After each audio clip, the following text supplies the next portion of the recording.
Ah, Sí, doctora. claro, se han llevado embriología, ya. Entonces, ahora vamos a ver algunos conceptos. No se confundan, ¿ya? No se confundan al momento del examen porque hay una clasificación que nosotros utilizamos y que está en su guía de prácticas y que se basa en el libro de Junqueira, que está en el sílabo. Porque hay una clasificación que ustedes de repente han utilizado en embriología que no es la misma que vamos a ver para clasificar a los diferentes tipos de folículos ováricos, ¿ya? Entonces, la que estamos utilizando es la de Junqueira, está tal cual en la guía de prácticas y esa es la que vamos a revisar hoy.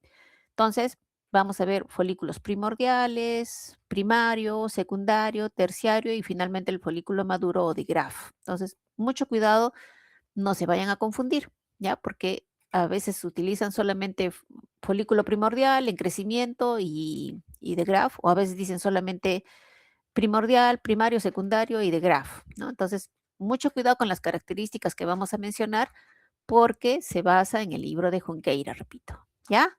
¿Listo? Entonces, esa es la mayor salvedad que vamos a tener. Muy bien, entonces, siendo la hora, vamos a empezar. Nos toca hoy aparato genital femenino. ¿Qué es lo que vamos a ver hoy? Hoy vamos a ver lo que es eh, esto, ¿sí? Nada más. ¿Qué vamos a ver? Eh, ovarios, vamos a ver útero, las trompas, ¿no? Las trompas. Y dentro del útero, bueno, el cuerpo, cuello uterino.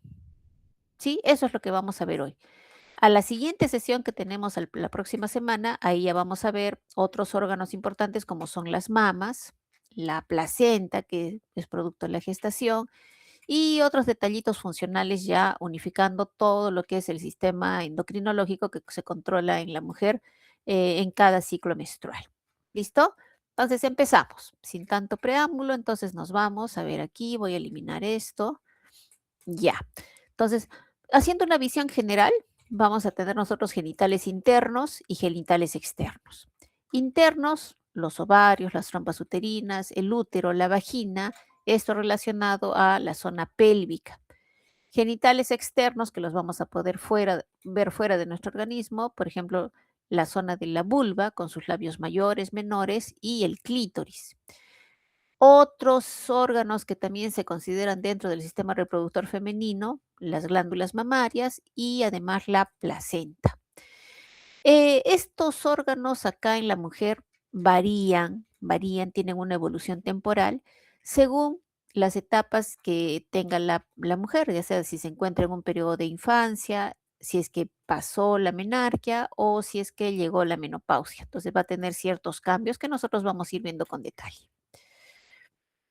Ahora, la estrella, en cuanto a la formación de las células que tienen la carga genética femenina, son los ovarios. Así como en el varón la importancia radicaba en los testículos, aquí va a ser los ovarios. ¿Dónde se encuentran estos ovarios? En la pelvis. ¿Cuánto miden? Son pequeños, miren acá, son de 3 por 2 por 1 centímetros. Ese es su tamaño normal en una mujer en edad fértil. Es más o menos así la forma, ¿ya? Medios ovoides, este es un corte transversal. Tiene una zona periférica que es la corteza y una zona que va hacia el centro y pegado hacia el hilio que lo sostiene, que es la zona de la médula. En la corteza es que nosotros vamos a encontrar los folículos en diferentes estadios de crecimiento. Ahora, no sé si logran ver acá que hay como una línea rosada, ¿no? Hay una línea rosada que bordea toda la corteza y aparte no sé si logran ver que hay como una línea más oscurita. Esta línea rosadita es la túnica albugínea. ¿Se acuerdan que en el testículo también teníamos una túnica albugínea, cierto? Y es así como unos tabiques y formaba los lobulillos testiculares, donde se encontraban los túbulos seminíferos. En este caso, la albuginia es más delgadita. A veces no se logra visualizar en los cortes histológicos porque esto se desprende en forma completa y solamente queda el borde de la corteza. Pero en los cortes histológicos que sí se conserva, ustedes van a ver ahí la albuginia, que es así tejido conectivo que se ve de un color medio rosadito en los cortes con hematoxilina eosina. Otro detalle importante que ya cubre toda la superficie del ovario es esta línea más oscurita que están viendo ahí, que corresponde al epitelio germinal. Muy importante y recuérdenlo bien, porque a partir de este a veces se forman los tumores más comunes del ovario, que los van a ver cuando hagan patología especial, cada unos ciclos más adelante, y van a ver que de acá salen tumores que se llaman los histoadenomas serosos, los histoadenomas mucinosos, que pueden ser también malignizarse, ¿no? Y pueden formar los cistoadenocarcinomas, los cistoadenocarcinomas serosos y mucinosos. Entonces, miren cómo del epitelio nada más pueden surgir tumores, ya sean benignos o malignos, y son los más frecuentes. Entonces, importante que recordemos el epitelio germinal. ¿Cómo es este epitelio germinal? Está constituido por una sola capa de células que pueden ser de forma aplanada o de forma cúbica.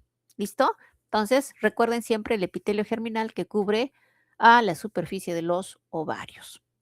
Ahora, estos ovarios, hemos dicho que en la corteza tienen los folículos, ¿cierto? Entonces, miren cómo esta representación nos muestra cómo en una recién nacida la cantidad de folículos que podemos tener, hasta 2 millones de folículos, cómo van disminuyendo para la pubertad, disminuye bastante la cantidad, 300.000, y en la menopausia se van agotando. ¿Por qué se va agotando estos folículos? Porque recuerden que en cada ciclo menstrual van intentando, inician su desarrollo varios folículos, pero no todos llegan a madurar, ¿ya? Eso lo vamos a explicar más adelante mucho mejor. Entonces, en cada ciclo menstrual, 5 a 15 folículos comienzan a diferenciarse, pero generalmente uno o máximo dos es el que va a madurar y va a ovular. El resto de los folículos pasa por un proceso que se llama atresia folicular. ¿Sí? Entonces, atresia folicular, a ver un ratito, vamos a admitir a su compañero. Deberían tener todos, chicos, su correo institucional, ¿ya? Cosa que entran automáticamente. A ver, entonces decíamos que los que no llegan a madurar pasan por un proceso que se llama atresia folicular, en el cual ya se muere tanto el ovocito como las células que lo rodean y ya se confunde con todo el estromo ovárico que está alrededor. ¿Listo? Muy bien. Seguimos con los ovarios. Entonces, nuevamente, este es un esquema del ovario, ¿no? Acá en la corteza, miren los folículos, ¿no?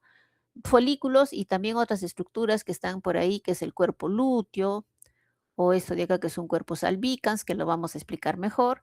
Miren acá este corte es bien bonito, porque acá tenemos ya un folículo que está prácticamente maduro, pero acá este ya soltó, ¿no? Salió de la superficie del ovario porque es así como el folículo de Graf, una vez que madura, se pega a la superficie, se ve como si fuese una ampolla y se rompe, ¿no? Se rompe y libera al ovocito con su zona pelúcida y su corona radiata. Y es así como este migra. ¿Por dónde migra? ¿Por dónde migra? Migra por el ligamento que lo sostiene al ovario hacia la trompa uterina. ¿Sí? Entonces, acá se queda como una cicatriz y esto que ha quedado roto, finalmente se cicatriza esta zona y se empieza a transformar en el cuerpo lúteo. ¿Ya? Entonces, ¿qué tipos de folículos vamos a encontrar? Primordiales, que son los más numerosos, folículos en crecimiento y folículos maduros o de Graf. Esos son los que vamos a encontrar acá en diferentes estadios cuando hacemos un corte histológico. ¿Cómo los vamos a clasificar? ¿Cómo los vamos a ordenar? Vamos con los primordiales. Y aquí es donde ustedes tienen que prestarme mucha atención porque, como les decía, las características que voy a mencionar están basadas en la clasificación del libro de Junqueira. ¿Ya? A ver, folículo primordial, tamaño 40 micrómetros aproximadamente. El núcleo es grande, citoplasma claro. Perdón, el núcleo es grande y la cromatina es pálida o clara. ¿Por qué? Porque la cromatina es dispersa. Ya, miren, este es el núcleo, ¿ya? Entonces la cromatina dispersa. Está rodeado, este es el ovocito, este es su núcleo, este es su citoplasma. ¿De qué está rodeado el folículo primordial? De una sola capa de células epiteliales de forma plana, ¿ya? Células planas. Y estas células planas van a ser después las que se van a denominar las células de la granulosa, ¿ya? Entonces, folículo primordial, tamaño 40 micrómetros, rodeado por una sola capa de células foliculares planas. Ya no le vamos a llamar epitelial, le vamos a decir células foliculares planas o también llamadas células de la granulosa. ¿Listo? Entonces, los más numerosos, miren acá, ¿no? Hay otros folículos que ahorita los vamos a describir, pero estos de acá, los que están rodeando al ovocito en una sola capa de células de forma aplanada, folículo primordial. Empieza a desarrollarse, empieza a crecer, entonces desde la menarquia hasta la menopausia hay muchos folículos que van a cambiar. ¿Y qué cambios van a tener para que nosotros digamos que es un folículo en crecimiento? Por ejemplo, las células foliculares van a crecer, el ovocito también va a aumentar de tamaño y el estroma que va a estar alrededor. ¿Qué cosa es el estroma? El tejido que rodea a los folículos, este también va a sufrir cambios. O sea, no es solamente los folículos los que sufren cambios en tamaño y en número de capas, sino también el estroma, el tejido estromal que está alrededor. ¿Se acuerdan cómo se llamaba ese tejido conectivo estromal? Morfoficio 1, tejido conectivo fusocelular. ¿Listo?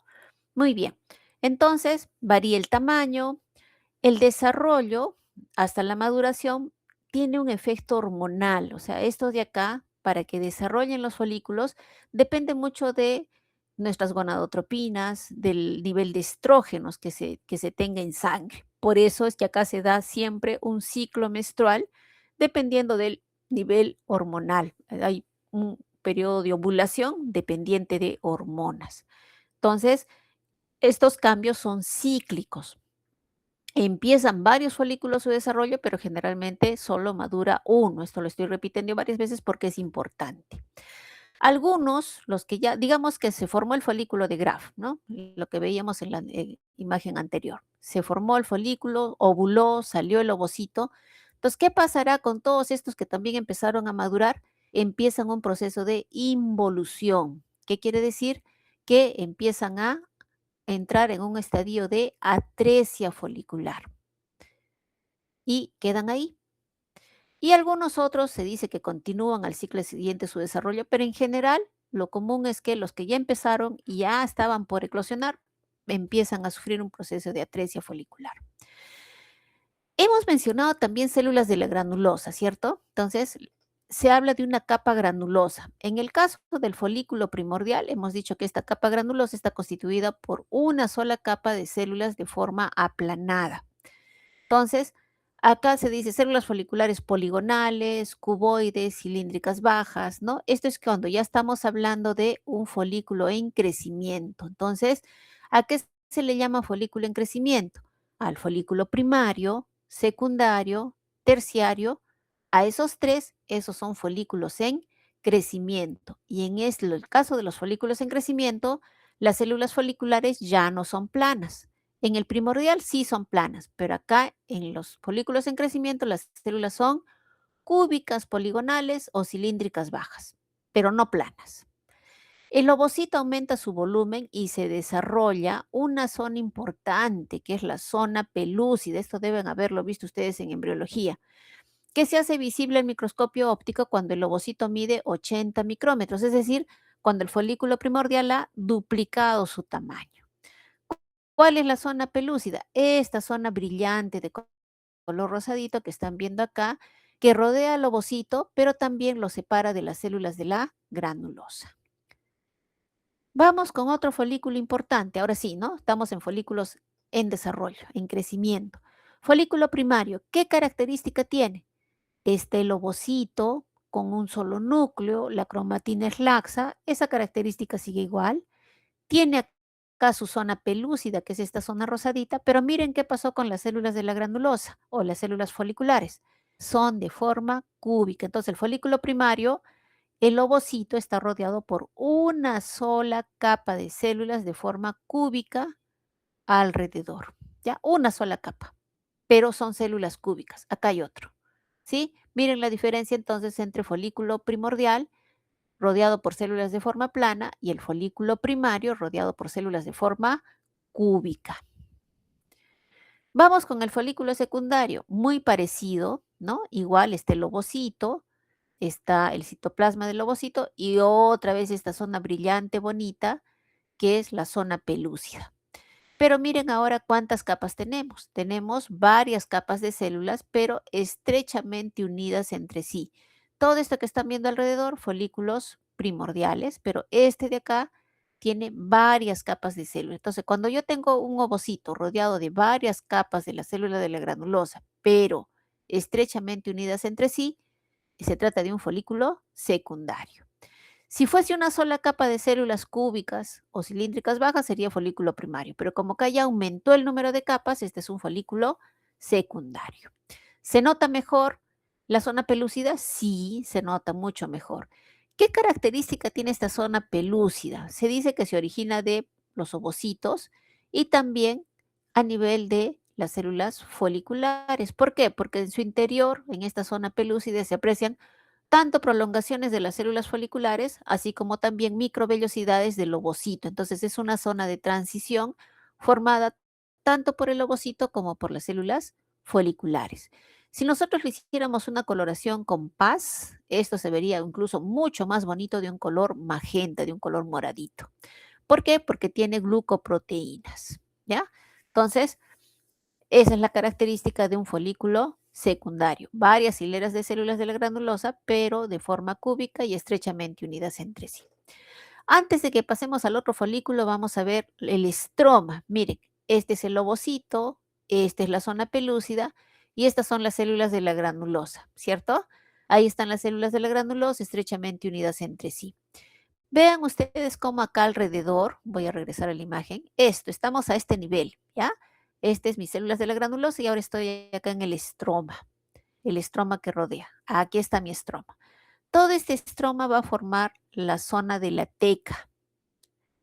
La teca que está pegada a las células de la granulosa, que son estas redonditas, bien ordenaditas, ¿no? Esta de acá es la teca interna. Y la zona que está más alejada, que no tiene contacto con las células de la granulosa, es la teca externa. Si se fijan ustedes, entre ambas tecas no hay un límite definido, no se diferencia muy bien.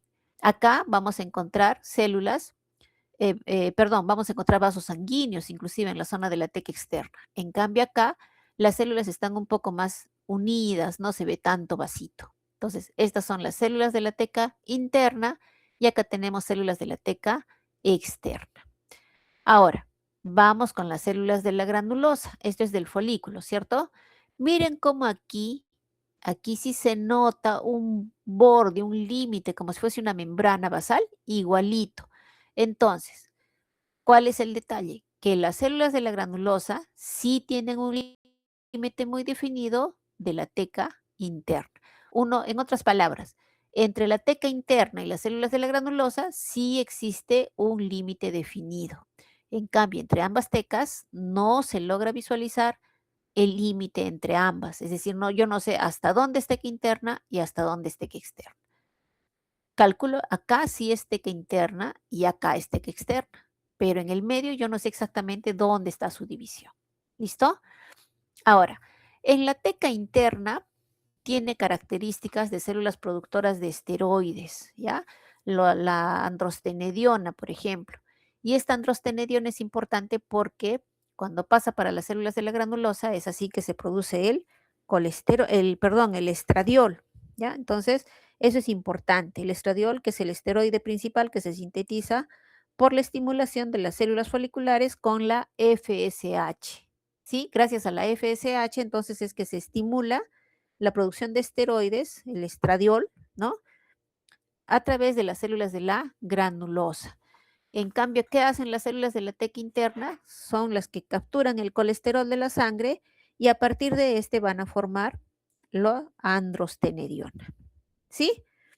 Entonces, la célula folicular depende mucho del suministro de androstenediona desde la teca interna para poder sintetizar el estradiol. Esto que quede bien claro, ¿ya? Las células de la teca externa son semejantes a las del estroma, se confunden incluso con el tejido conectivo fusocelular, ¿ya? Hay vasitos sanguíneos que se dirigen a la teca interna. Esto ya lo dijimos y creo que es nada más. Muy bien. Vamos con el folículo terciario. Folículo terciario, las células de la granulosa siguen siendo de forma cúbica o cilíndrica baja, Ahí está el ovocito, ahí está su zona pelúcida, pero miren que empieza a aparecer. Entre las células de la granulosa empiezan a aparecer espacios. Es decir, tiene varias capas de células, sí, pero cuando ya empiezan a aparecer espacios llenos de un líquido folicular, este deja de llamarse folículo secundario, ahora se va a llamar folículo terciario. ¿Sí? Vemos la zona pelúcida muy bonita, ¿ya? Pero empieza a formarse cavidades llenas de líquido folicular. ¿Por qué es importante este líquido folicular? Porque tiene proteoglicanos, proteínas, progesterona, estrógenos, andrógenos, ¿ya? Que van a permitir también el desarrollo de este ovocito. Miren cómo ya se perfila acá mejor el límite entre las células de la granulosa y la teca interna. Aquí un ejemplo, miren, más bonito, ¿ya? Más bonito no puede ser. Acá folículo primordial, este de acá con una sola capa de células cúbicas. Ustedes me dirán, pero acá en el centro, ¿dónde está el lobocito? Recuerden que por efecto de corte, como es tridimensional, acá en este corte no estamos viendo el núcleo, pero si lo gastáramos un poquito más, de repente sí se vería, ¿ya? Entonces, lo que interesa acá es que si es que es una sola célula, una capa de células de la granulosa de forma cúbica, esto es folículo primario, igual que este, ¿cierto? En cambio, miren acá cuántas capas de células de la granulosa tiene, varias, pero están estrechamente unidas entre sí, por lo tanto, esto de acá es folículo secundario. Y este, miren que se ve un poco más grande, ¿no? Se nota el límite entre las células de la granulosa y las células de la teca interna, pero ya empieza a aparecer estas lagunas llenas de líquido folicular. Este es un folículo terciario. Y finalmente entonces viene ya el folículo maduro o de Graf. Ya dejamos los folículos en desarrollo y tenemos el folículo maduro de Graf. ¿Qué característica tiene? Que las lagunas que habíamos visto en el folículo terciario se juntan en una sola cavidad que se va a llamar el antro folicular. Las células de la granulosa además van a dar lugar a una especie de acúmulo, miren el acúmulo este de acá que se produce, que va a llevar hacia el antro folicular al ovocito con su zona pelúcida y una envoltura de las células de la granulosa que tiene un nombre especial que se llama la corona radiata. Y el montículo de células de la granulosa que sostiene al ovocito con su célula pelúcida, su zona pelúcida y su corona radiata, esto se va a llamar cúmulo o óforo. ¿Listo? Entonces, cuando tenemos este solo antro folicular con su cúmulo óforo y su ovocito rodeado de zona pelúcida y su corona radiata, esto es el folículo maduro o de Graf. Y cuando este líquido se llena de modo tal que aumenta la presión, ya, y se pega al epitelio germinal del ovario, entonces esto se rompe. Se rompe. ¿Y qué sale para la ovulación? ¿Qué sale hacia la trompa? Esto es importante. Ovocito, zona pelúcida y corona radiata. Es decir, se rompe a este nivel el cúmulo óforo y sale hacia la superficie del ovario, sale hacia la trompa uterina, estos tres componentes que les acabo de mencionar. ¿Cuánto mide un folículo maduro? 1 centímetro, ya 1 centímetro, o sea, no es tan grande, ¿no?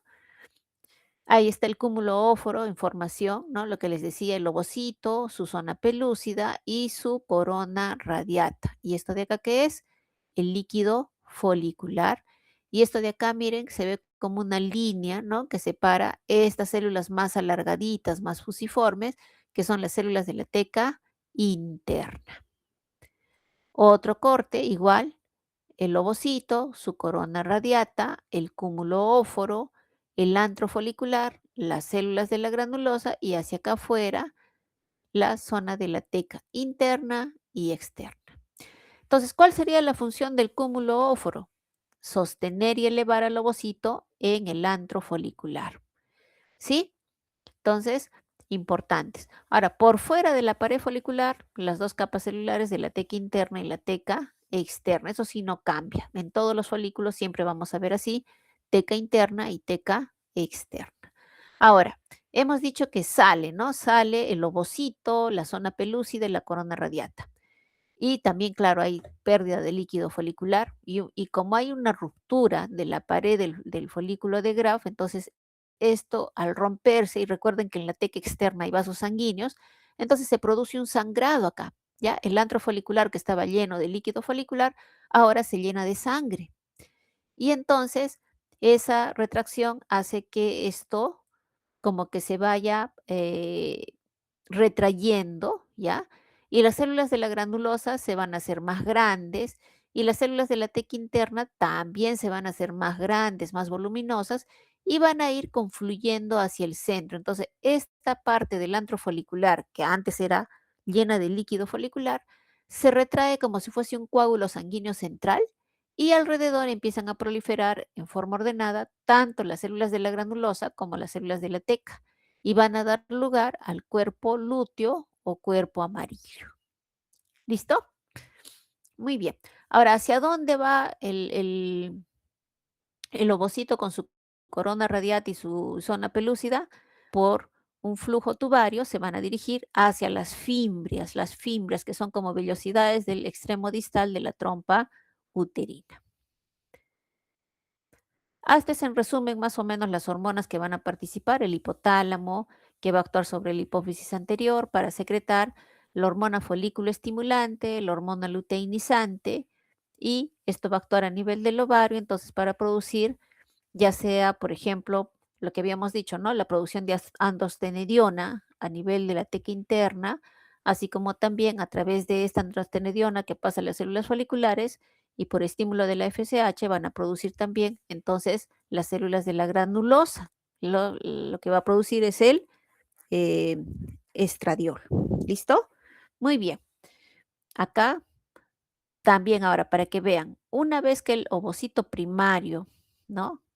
Que estaba diploide, entonces por meiosis va a formar una célula haploide. Entonces, esta célula haploide, este ovocito haploide, es el que llega a la trompa uterina. Y este ovocito haploide, entonces, cuando se junta con el espermatozoide, ahí es que vuelve a formar una célula diploide. Acá está más o menos a términos así recontra resumidos lo que es la fecundación, ¿no? Entonces, ¿qué se da? Se da la relajación de las uniones de las células de la corona radiata, acá está el ovocito, su zona pelúcida de la corona radiata. Entonces se relaja, se separan las células de la granulosa, entonces se da la despolimerización de la sustancia intercelular y de las enzimas sacrosómicas y la zona pelúcida, ¿ya? Entonces, al alterarse la zona pelúcida, entonces es probable que pueda pasar alguno de los espermatozoides y una vez que ingresa, entonces este espermatozoide con su membrana crosómica, ¿se acuerdan que estaba aquí a nivel de la cabeza? Se fusiona con la membrana del ovocito, ¿ya? Entonces, se produce ahí o se completa la meiosis, se da la fusión de los núcleos y entonces es así como ya tenemos una célula diploide, ¿ya?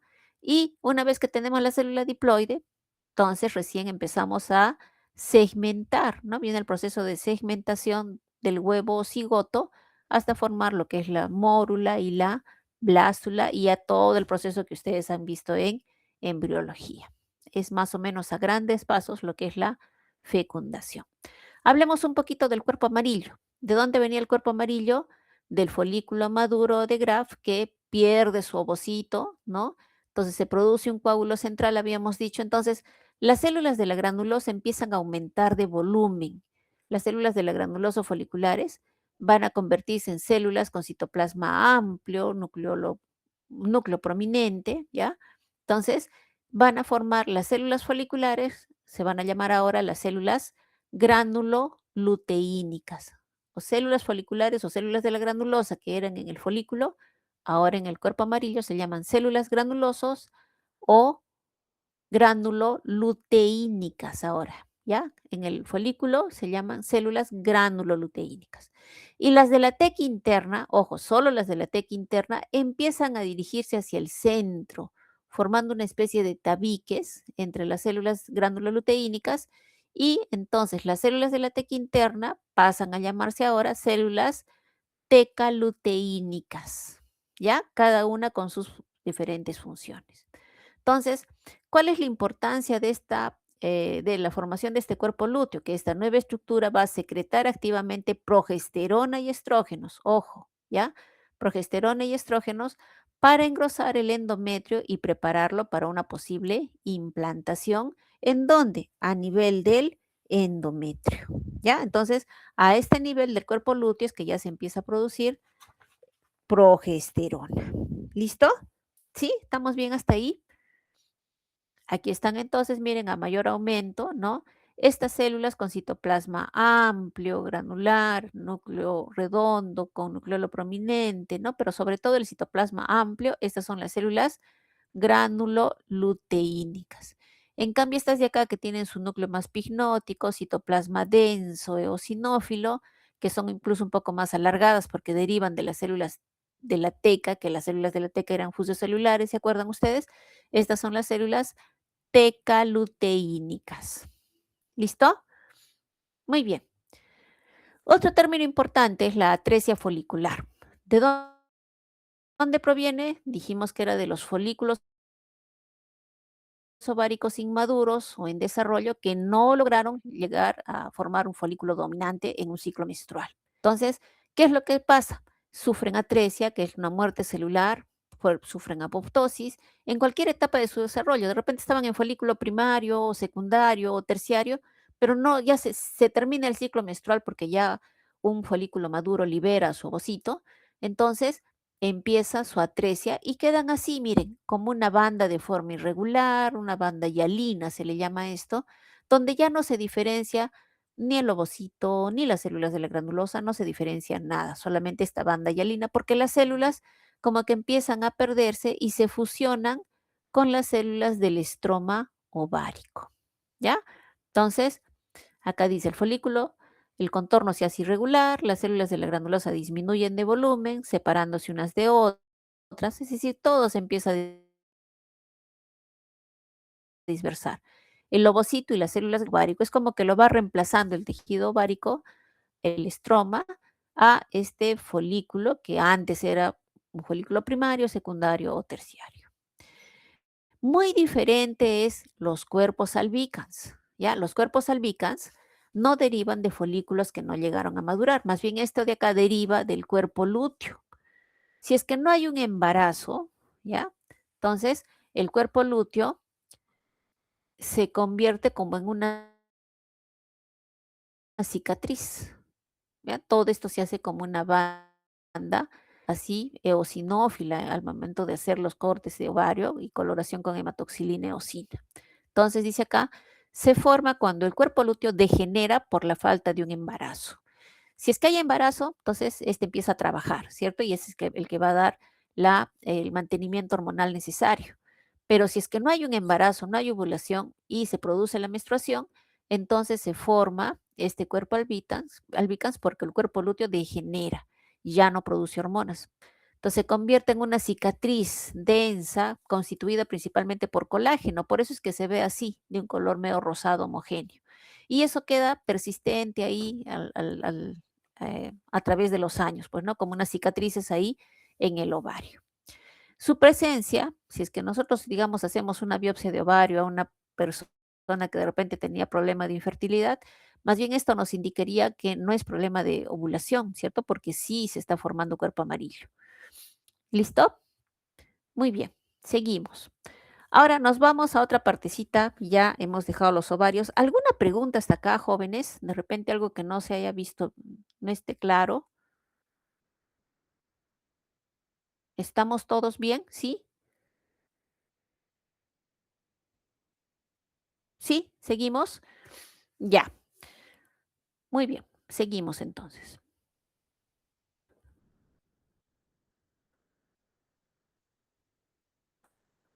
Ya, seguimos. Ahora vamos a ver otros detalles importantes. Miren, ya hemos visto los ovarios, sus diferentes folículos. Tengan mucho cuidado, como les digo, con la clasificación.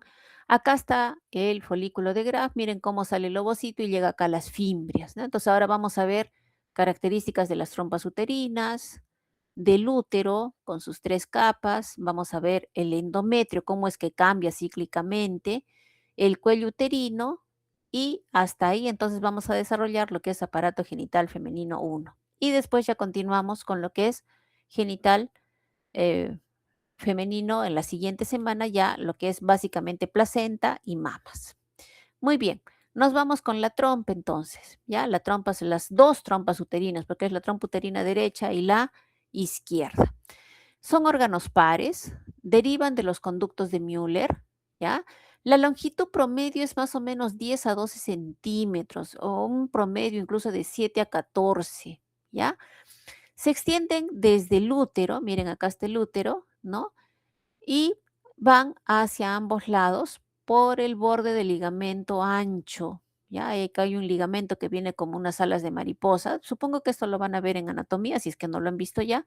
Y así están las trompas. Entonces queda como dos cuernos, por eso es que también se le llama los cuernos uterinos.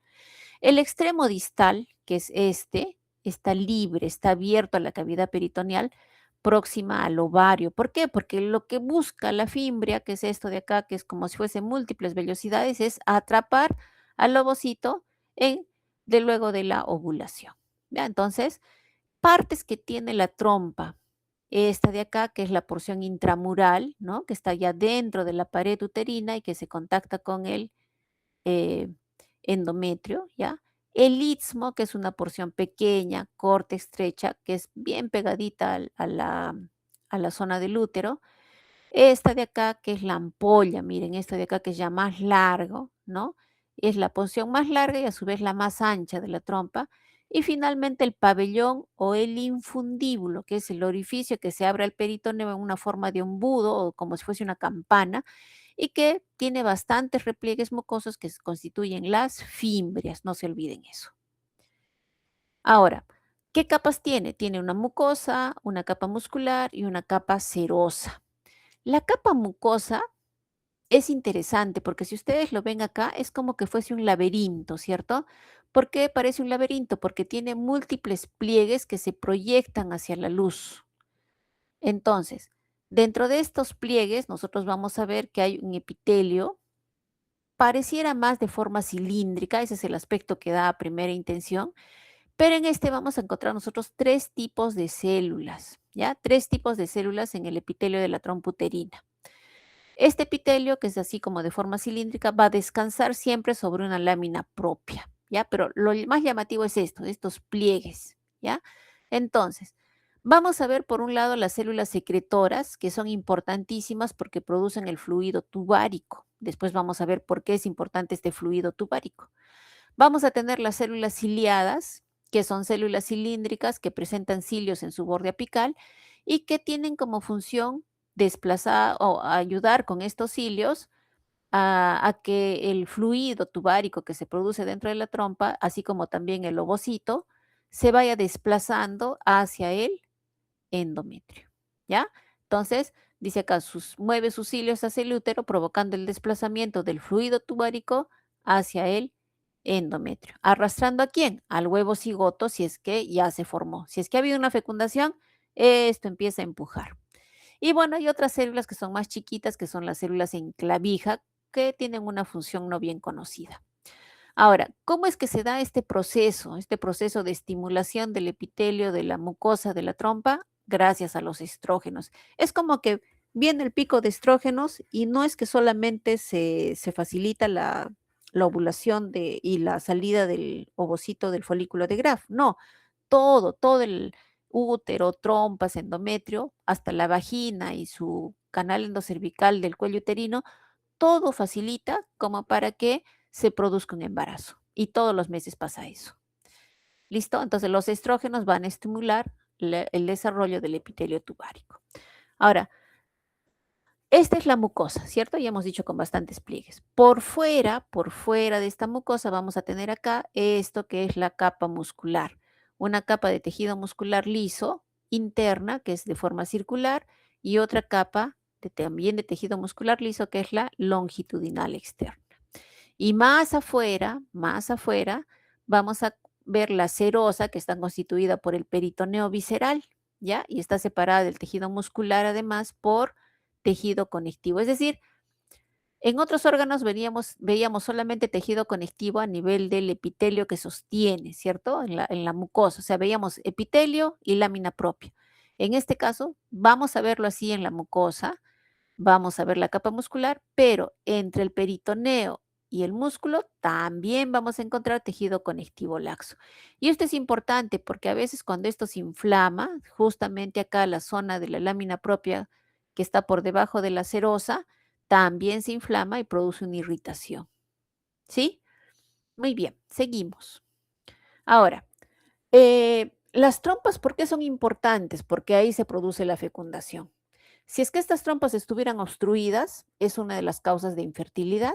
Sí, a veces hay procesos inflamatorios crónicos que afectan estas trompas uterinas y la paciente simplemente no va a poder tener un embarazo porque no hay manera de que se junte el espermatozoide que va a viajar desde la vagina, cuello uterino, endometrio, trompa uterina, no va a poder juntarse con el ovocito que va en sentido inverso, ¿cierto? Desde el ovario a la trompa uterina. Es como que se produce ahí un bloqueo, ¿no? De la ruta que tienen ambos y no se produce la fecundación. Entonces, causa de infertilidad. La inflamación crónica de las trompas uterinas, la endometriosis, por ejemplo, son casos que alteran la permeabilidad de estas trompas. Entonces, muy importante tener cuidado ahí. ¿Cómo se soluciona? Justamente a veces en estos casos de trompas uterinas obstruidas viene el proceso eh, de las fertilizaciones in vitro, ¿no? Porque la paciente sí ovula y su pareja también tiene producción de espermatozoides. El problema es que no hay el canal necesario para que se junte. Ahora, ¿se acuerdan que habíamos hablado de las células secretoras que producían el fluido tubárico, cierto? Entonces, estas son importantes porque, por un lado, miren todo lo que hace. Por un lado, con ese fluido tubárico se va a permitir la capacitación de los espermatozoides. ¿Ya? ¿Por qué? Porque este fluido tiene los sustratos necesarios para que el espermatozoide y el ovocito, ya que se forma ahí, y así como también el ovocito con su corona radiada, para que se nutran en ese ambiente. ¿Se acuerdan que el espermatozoide recibía fructuosa inclusive en el testículo, ¿cierto? Para hacer su largo recorrido por los conductos intra y extratesticulares. Pero una vez que ya llega a la trompa, ese sustrato se va acabando. Entonces, la función de estas células secretoras es importantísima porque aquí se da la capacitación tanto de los espermatozoides como el mantenimiento del huevo, ¿ya? Entonces, se lo capacita, se le da el sustrato necesario. Entonces, llega el óvulo, entonces se prepara la fertilización del óvulo, ¿sí? O sea, se da todo el medio necesario para que el óvulo se junte con el espermatozoide. Y una vez que ya se forma el huevo cigoto, entonces la idea es que se mantenga una adecuada segmentación y desarrollo. Entonces, por eso es que es importante tener este fluido tubárico, ¿no? Entonces, se lo va a ir empujando con este fluido tubárico a través de las células ciliadas hacia el endometrio. ¿Por qué al endometrio? Porque es ahí donde se va a implantar y es ahí donde se va a desarrollar ya el embrión. ¿Listo? Entonces, fluido tubárico es importantísimo. ¿Qué componentes tiene? Es una mezcla de la secreción de las células de la mucosa y un trasudado de plasma sanguíneo. Entonces, ¿qué tiene? Hormonas esteroides, tiene inmunoglobulinas, tiene prostaglandinas, ¿ya? Estas para el control de la motilidad tubárica, así como también para el transporte del cigote, ¿ya? La cantidad de fluido varía, sí, como les decía, es como que todo se prepara en el día de la ovulación, entonces es mucho más abundante en los días previos a la ovulación, ¿sí? Entonces se facilita, como les decía, para que el espermatozoide pueda pasar y es más, se le dice, ya llegaste, ¿no? Llegaste y le da su sustrato. Y con eso el espermatozoide puede llegar, unirse al óvulo y formar el huevo o cigoto. Importancia entonces de las células secretoras de la trompa uterina. Vamos ahora con nuestro útero. Miren, acá está el útero que también deriva de los conductos de Müller, situado en la zona pélvica, ya está por delante del recto y por detrás de la vejiga. Vamos a verlo acá en este corte transversal para que se ubiquen bien. Aquí, ¿no? Miren acá, esta es la vejiga, esta es la uretra, ¿no? Este es el útero, se dice en dorsiflexión, ¿no? Acá está dobladito. Y miren acá, entonces útero, cavidad endometrial y acá está la vagina. ¿Y qué tenemos por detrás? El recto. Entonces, ¿cómo se ubica el útero? Por delante del recto y por detrás de la vejiga y la uretra. Muy bien. Entonces hemos dicho que tiene forma de pera, por eso se le llama de forma piriforme, ¿ya? Está situado, ya dijimos en dónde, tiene forma tal que mide 7 por 5 por 2,5 centímetros cuando está en reposo, ¿sí? Cuando no está sometido a un embarazo, por ejemplo, y cuando no está trófico. O sea, este es el tamaño que tiene en una mujer en edad fértil. Desde el punto de vista funcional, se lo divide en dos partes, el cuerpo y el cuello. Este es el cuerpo uterino y este es el cuello uterino. Ahora, específicamente, el cuerpo uterino va a tener tres zonas. ¿Cuáles son? La más interna, endometrio, la más externa, perimetrio, y la del medio, que está acá de un color rosado clarito, esa de ahí es el miometrio. ¿Listo? Entonces, endometrio, miometrio y perimetrio. Vamos con el endometrio, que es el que más cambia en la vida de la mujer. Este va a revestir la cavidad uterina y va a estar adherido al miometrio, que es el que lo circunda, porque como hemos dicho, ¿no? La capa interna endometrio, miometrio la capa media. Es el que más experimenta los cambios cíclicos en función a una respuesta hormonal, ¿ya? Entonces tiene que ver mucho acá el eje hipotálamo hipofisiario. El epitelio que lo cubre a toda esta cavidad uterina, toda esta zona del endometrio, está formado por epitelio cilíndrico simple, con algunas células ciliadas, es cierto, ¿ya? Pero es básicamente epitelio cilíndrico simple. Ahora, en la zona media de este endometrio, nosotros vamos a encontrar glándulas, es decir, por debajo de este epitelio va a haber glándulas tubulosas simples que lo van a atravesar en todo su espesor, ¿ya? Pero este es cuando está antes de la ovulación, por eso se les dice tubulosas simples, ¿ya? Ahora, el estroma que está alrededor también cambia. También va a cambiar dependiendo si estamos antes del periodo ovulatorio o después. Lo que sí es cierto es que el endometrio, como cambia cíclicamente, va a tener dos zonas muy bien definidas, una zona basal y una zona funcional. La zona funcional es a la que yo me refiero cuando les digo que cambia, ¿ya? Y más o menos es las 2/3 partes del endometrio que están hacia la luz de la cavidad uterina. Recibe ese nombre porque es la zona que sufre el efecto hormonal que se da durante la menstruación, ¿ya? Y es el que, si es que no ha habido embarazo y si no ha habido la implantación del huevo cigoto, entonces este es el que se destruye y se elimina con la menstruación.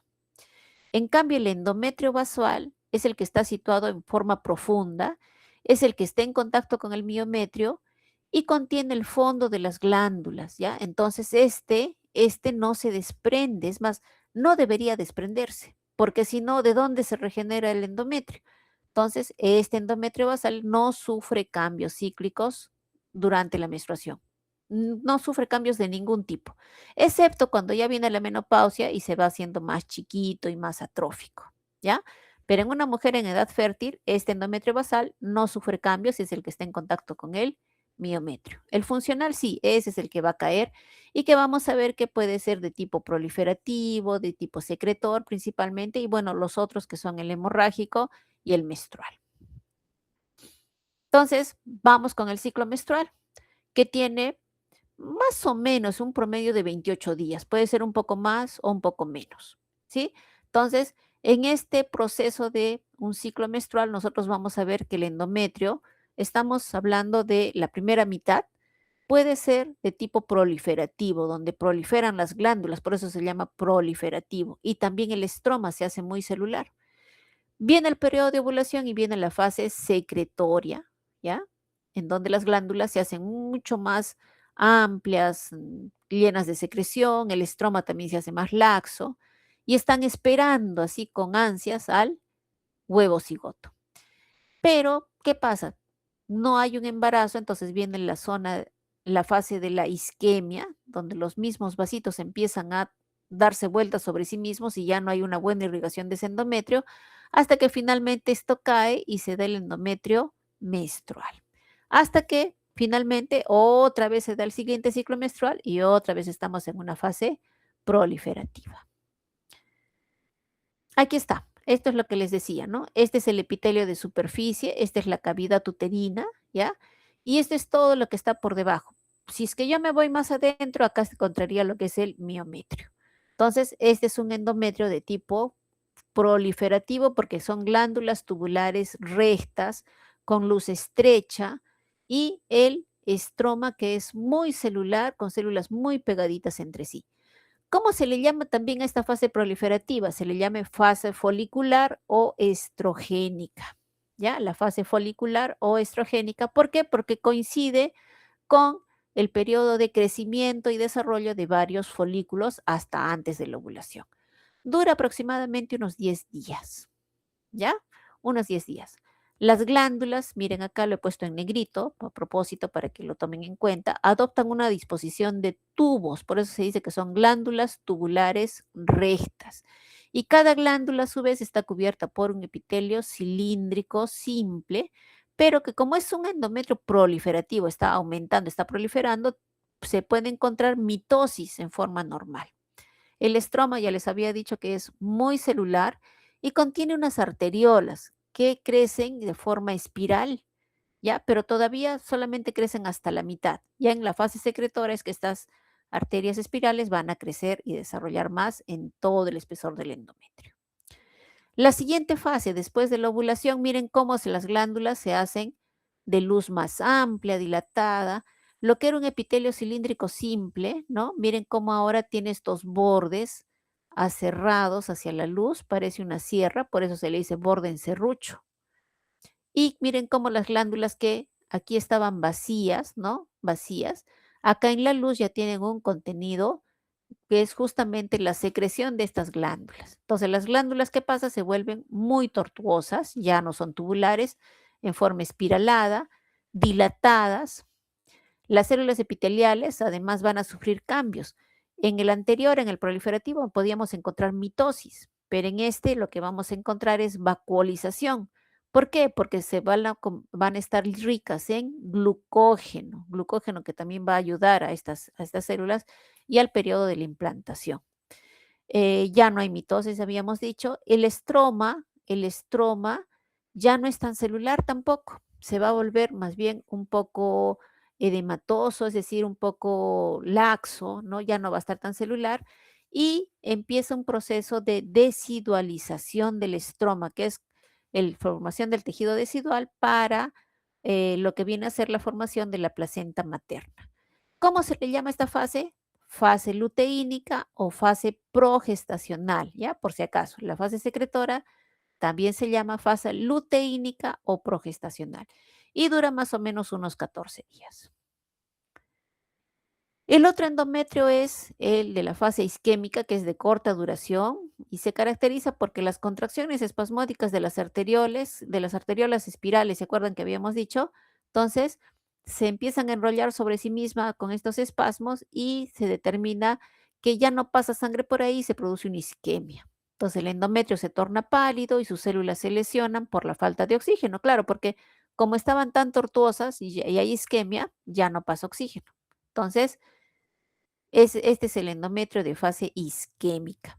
Y finalmente, entonces, durante 3 o 4 días aproximadamente viene la fase menstrual, que después de varias horas que cesa el espasmo que se había dado acá, pues si la sangre se cae, ¿no? Se cae como un molde, se cae todo este molde de la cavidad uterina y ese es el endometrio menstrual.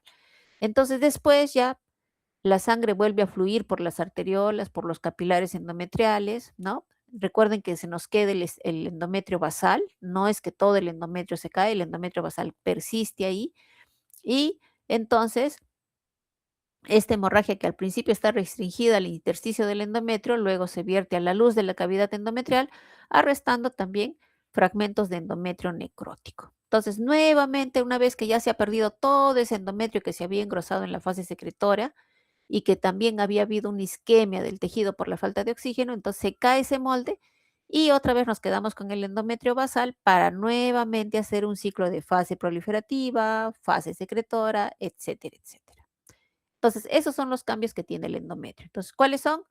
Fase proliferativa en la primera mitad del ciclo, fase secretora, luteínico progestacional en la segunda mitad y la fase isquémica y la fase menstrual terminando la segunda mitad para un nuevo ciclo. El miometrio.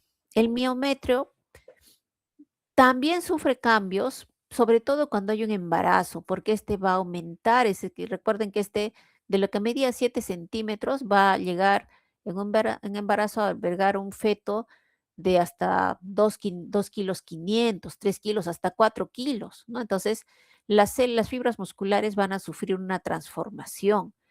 ¿Qué tipo de fibras musculares tiene? Lisas, es decir, tejido muscular liso. Son 3 capas en realidad, 2 en sentido longitudinal y la del centro en sentido circular, pero el límite entre ambas no es muy bien definido. Ya no se define muy bien. ¿Qué grosor tenemos cuando un miometrio está en estado no fértil en una mujer de edad que podría embarazarse? Es de 12 a 15 milímetros. ¿Ya? O sea, si es que la mujer no ha tenido un embarazo y está en edad fértil, su miometrio es así de delgadito, miren, centímetro a centímetro y medio. ¿Ya? Pero si es que hay un embarazo, ahí sí cambia. ¿Ya? Las fibras musculares del útero no grávido, miren, ¿cuánto miden? 0,25 milímetros de longitud, pero cuando viene la gestación aumentan tanto de volumen como de longitud y pueden aumentar hasta 10 veces las dimensiones que tienen. ¿Ya? Entonces, aumenta no solamente en tamaño, sino que también aumenta el número de fibras, es decir, hay una hiperplasia y una hipertrofia de las fibras musculares.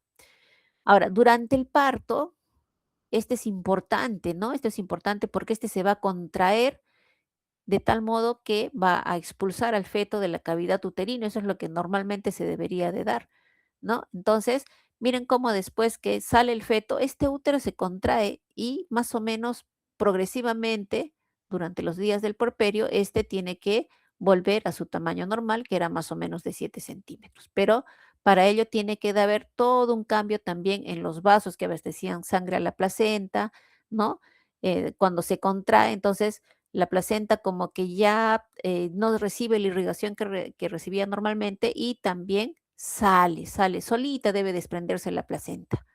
Y si es que ya salen todos los restos placentarios, el endometrio, específicamente el miometrio, debería ver a su tamaño normal. Y el perimetrio, ¿no? Que es esto de acá, este perimetrio que es la serosa, ¿no? El mesotelio que siempre hablamos nosotros, el epitelio cúbico que está toda la superficie, ¿ya? Que se descansa sobre una delgada capita de tejido conectivo laxo, porque recuerden que el epitelio siempre tiene que descansar sobre tejido conectivo laxo para poder nutrirse. Acá un resumen entonces de las capas, ¿cierto? Esta es la cavidad uterina, este es el endometrio, este es el miometrio con su tejido muscular liso con sus 3 capas y la capa más externa es el perimetrio, constituido, hemos dicho, principalmente por mesotelio. ¿Por qué les digo principalmente? Porque hay una parte del útero que no tiene mesotelio, es decir, si no está rodeado por peritoneo, entonces la capa donde ya el repliegue no llega a cubrir todo el útero, esa zona que no tiene peritoneo está cubierta por adventicia. Esos conceptos creo que ya los manejamos bien. Inervación recibe fibras simpáticas, así como también parasimpáticas. Y en cuanto a la irrigación, tenemos a las arterias uterinas que van a llegar por los ligamentos anchos, por donde estaban las trompas, por ahí, ¿no? Llegan y se van a ramificar hasta alcanzar todo el útero, todo lo que es el endometrio y el miometrio. Pero también hay una irrigación que se da por las arterias espirales que van a irrigar el endometrio funcional. Esto es importante, ¿ya? Y esas arterias espirales entonces son las que, ¿se acuerdan que decíamos que se retorcían sobre sí mismas y se producía la isquemia y también finalmente eh, el endometrio en fase menstrual? Entonces tenemos por un lado las arterias uterinas muy importantes y por otro lado las arterias espirales. Y por último, terminamos ya con el cuello uterino. Yo sé que me estoy demorando un poquito, jóvenes, pero esta clase sí era larga, ya, esta clase sí era larga. Pero esta es muy interesante. Vamos con el cuello uterino, es como si fuese un cilindro y tiene 2 zonas muy importantes, el exocervix y el endocervix. El exocervix es el extremo inferior del cilindro cervical y este hace como una provinencia hacia la cavidad vaginal. ¿Qué epitelio tiene el exocervix? Epitelio estratificado, plano, no queratinizado. ¿Sí? Este epitelio no tiene glándulas, el exocervix no tiene glándulas. Es decir, el epitelio se apoya directamente sobre una gruesa capa de tejido conectivo. El endocervix, en cambio, este tiene dos orificios, un orificio hacia arriba y otro orificio hacia abajo. El orificio que va hacia arriba va a comunicar con la cavidad endometrial y el orificio que va hacia la parte inferior va a comunicar con la vagina. Vamos al dibujito. Vamos a buscar aquel útero. Aquí está. Entonces, este es mi cuello uterino, esta es la vagina, ¿sí? Esto de acá, lo que protruye sobre la vagina, en la cavidad vaginal, ese es el exocervix, con el epitelio estratificado que hemos dicho. Todo esto de acá es el endocervix, que también le llaman canal endocervical. Entonces, se comunica con su orificio interno con el endometrio o la cavidad uterina y se comunica con su orificio inferior o externo con la cavidad vaginal y tiene contacto con el exocervix. ¿Sí? Muy bien. ¿Qué epitelio tiene el endocervix? Tiene epitelio cilíndrico simple, pero miren todas las células que tiene. También tiene células secretoras, tiene células ciliadas en menor número, pero tiene, ¿no? Ambas son cilíndricas, ¿ya? Sino que las secretoras tienen vacuolas citoplasmáticas porque segregan una sustancia mucosa, sobre todo cuando viene el periodo de ovulación, porque ese canal tiene que estar húmedo para que el espermatozoide pueda pasar con facilidad. Las células ciliadas, ¿no? Que poseen cilios en su extremo apical, y además hay unas células de reserva que son frecuentes en procesos de metaplasia, de procesos inflamatorios, y que son muy importantes estas células en lo que son las lesiones premalignas, ¿ya? Entonces hay que tener mucho cuidado con estas células de reserva que pueden proliferar en caso de infecciones, por ejemplo, por el virus del papiloma humano. Esta zona del endocervix, acá sí vamos a encontrar glándulas mucosas que cuando se obstruyen, cuando pierden el contacto con el canal endocervical, van a dar lugar a los quistes de Nabot.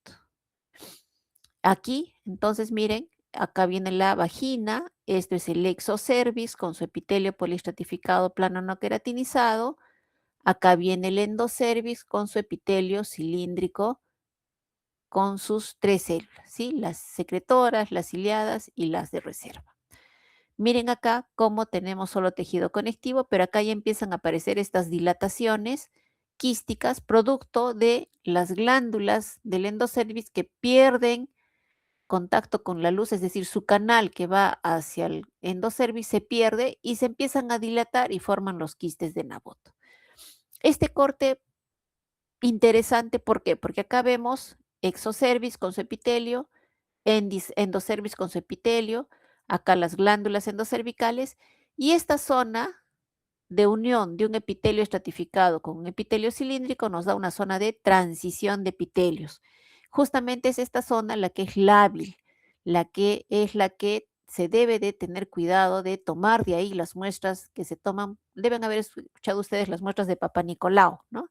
Entonces, de acá se toman las muestras, de acá se toma el frotis cérvico-vaginal para el control de cáncer de cuello uterino, porque como es una zona de transición, es una zona delicada que puede sufrir transformaciones, sobre todo asociadas a infecciones por el virus del papiloma humano. Y listo, ahí es entonces hasta donde vamos a desarrollar esto solo para que lo miren, porque lo vamos a desarrollar ya a plenitud en la próxima sesión. Y listo, ahí les voy dejando un mensajito mientras tomamos asistencia y como siempre, tomamos asistencia y ya pueden ir abandonando la sesión. Bien, muy bien, dejo de compartir. Espero no haberlos aburrido. Trataba de hacerlo lo más dinámico posible, pero sí, pues teníamos que revisarlo con calma. Ya chicos, sé que están cansados, así que vamos.